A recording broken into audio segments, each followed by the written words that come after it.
Hello everyone, welcome to Unacademy. आप सभी का स्वागत है अनअकैडमी की इस यूट्यूब चैनल पे। एसएससी जेई सीबीटी 2 जितने भी स्टूडेंट लिखने जा रहे हैं उनके लिए ये वीडियो बहुत ज़्यादा इंपॉर्टेंट है, क्योंकि इस वीडियो में हम डिस्कस करेंगे कि आने वाले 2 महीने को हम कैसे यूटिलाइज करें, कौन से सब्जेक्ट को पहले प्रेफरेंस दें, सब्जेक्ट वाइज वेटेज क्या रहा है अभी तक, पास्ट रिकॉर्ड क्या कह रहा है, और किस सब्जेक्ट में हम उतना टाइम नहीं देंगे या लास्ट में उठाएंगे तो भी चल जाएगा। तो एंड तक बने रहो, काफ़ी ज़्यादा इंपॉर्टेंट होने जा रही है वीडियो आप सभी के लिए। सबसे पहले सीबीटी 1 की बात करते हैं। एसएससी जेई 2023 में सब्जेक्ट वाइज क्या वेटेज रहा, इसको ध्यान में रखते हुए सीबीटी 2 में कितना वेटेज रहा, दोनों को आपस में कंपेयर करेंगे। और उसके बाद एसएससी जेई 2024 के सीबीटी 1, क्योंकि हो चुका है ऑलरेडी, जब भी आप सीबीटी 2 लिखने जा रहे हैं तो उसका क्या वेटेज रहा है सब्जेक्ट वाइज, और क्या हम एक्सपेक्ट कर सकते हैं कि सीबीटी 2 में सब्जेक्ट वाइज क्या वेटेज हो सकता है।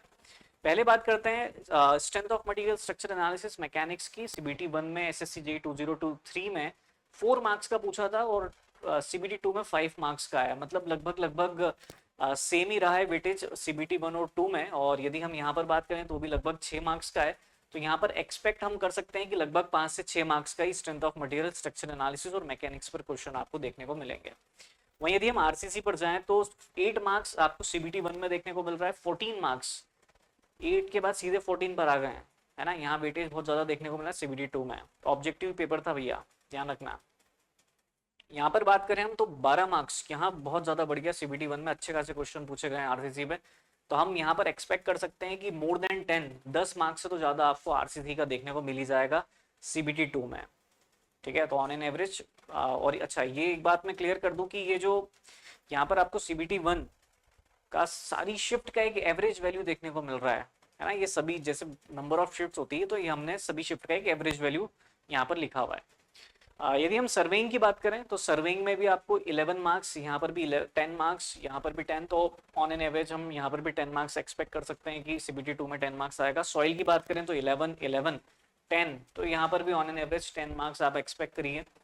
एनवायरमेंटल की बात करेंगे तो 9 मार्क्स से 6 मार्क्स, यहाँ पर थोड़ा सा नंबर ऑफ क्वेश्चन कम हो गए। देन अगेन यहाँ पर 9 मार्क्स आपको दिख रहे हैं, तो ऑन एन एवरेज आप मान के चलो कि 9 मार्क्स के आसपास एनवायरनमेंट में भी आपको क्वेश्चन देखने को मिल सकते हैं। बिल्डिंग मटेरियल का हमेशा वेटेज आपको पता ही है ज़्यादा रहता है, तो 13 14 14 अगेन आप एक्सपेक्ट कर सकते हैं कि 12 से 13 मार्क्स के आसपास ये बीएमसी के क्वेश्चन हमें देखने को मिल जाएंगे। फ्लूइड मैकेनिक्स और हाइड्रोलिक मशीन की यदि हम बात करें तो 12 मार्क्स का है, देन उसके बाद 10 मार्क्स एंड 10 मार्क्स, तो यहाँ पर भी ऑन एन एवरेज आप 10 मार्क्स से एक्सपेक्ट कर सकते हैं। Hydrology irrigation 10 marks 11 marks 10 marks, यहाँ पर भी आप अगेन 10 मार्क्स के आसपास वेटेज को एक्सपेक्ट कर सकते हैं। क्वांटिटी सर्विंग कॉन्स्टेंट की बात करें तो 9 मार्क्स का यहाँ पर है, 8 मार्क्स है, 7 मार्क्स है, तो यहाँ लगभग 8 मार्क के आसपास हमें देखने को मिल सकता है। ट्रांसपोर्टेशन 9 मार्क्स 6 मार्क्स, यहाँ पर 10 मार्क्स है, तो ऑन एन एवरेज यहाँ पर हम बात करें तो 8 to 10 मार्क्स के आसपास आपको यहाँ पर क्वेश्चंस देखने को मिल जाएंगे। स्टील स्ट्रक्चर 4 5 2, तो स्टील स्ट्रक्चर का सबसे कम वेटेज यहाँ पर नजर आ रहा है। अब जरा अनुमान लगाते हैं कि कौन से सब्जेक्ट को प्रेफरेंस देना चाहिए इन डेटा के बेसिस पर। ये डेटा से एक आइडिया लगेगा, बाकी सारे सब्जेक्ट हमको करना ही है कवर, बट टाइम का कितना लिमिट है हमारे पास और कितना सिलेबस हमारा बचा है, कितने पढ़ने का बचा है, अकॉर्डिंगली आप इस वीडियो की हेल्प से अपनी स्ट्रेटेजी को प्लान कर सकते हो।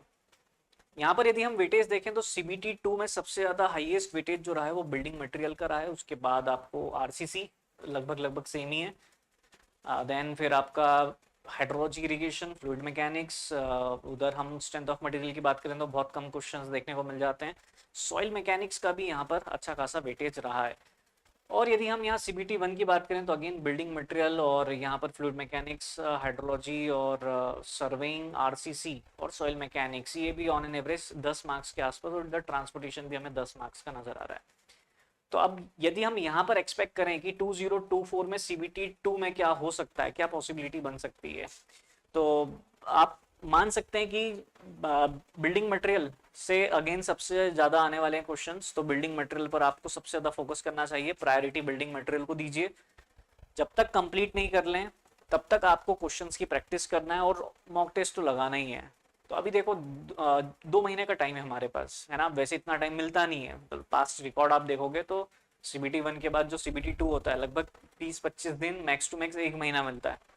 इस बार 2 महीने मिल गए हमको, तो बेस्ट यूटिलाइज करना है इनका। अब आप 2 महीने को इस तरीके से डिवाइड कर सकते हो, ये मान करके चलो कि हमको एक ही महीना मिला है, तो जो अभी आने वाला एक महीना है उसमें आप ऐसे टॉपिक्स जो आपने सीबीटी 1 में नहीं कवर किए थे, कुछ पोर्शन आपका सिलेबस का छूट गया था, तो आप ये एक महीने में वो कुछ नया पढ़ सकते हो।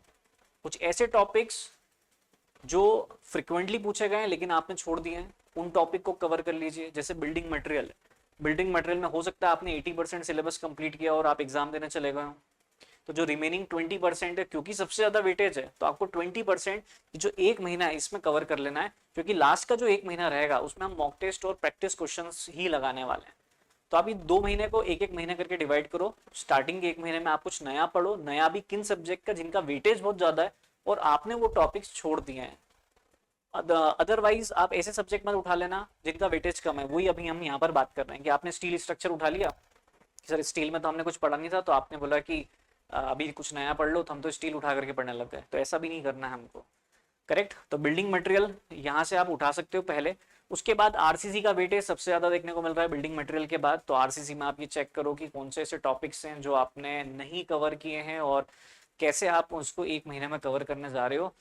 कौन से ऐसे टॉपिक थे जो फ्रिक्वेंटली 5 साल से आ रहे हैं बट आपने कवर नहीं किए हैं, है ना। तो ये भी एक आपके दिमाग में होना चाहिए। प्री स्ट्रेस आपने पढ़ा है नहीं पढ़ा है, कितना वेटेज आ रहा है, एक आध दो क्वेश्चन आ रहे हैं तो उसके कोडल प्रोविजन आपको याद है या नहीं याद है, अकॉर्डिंगली आप अप्रोच कर सकते हैं। इसके बाद यदि हम बात करें सॉइल मैकेनिक्स की, तो यहाँ पर भी आप चेक करें तो 3rd नंबर पर आप सॉइल मैकेनिक्स को रख सकते हैं।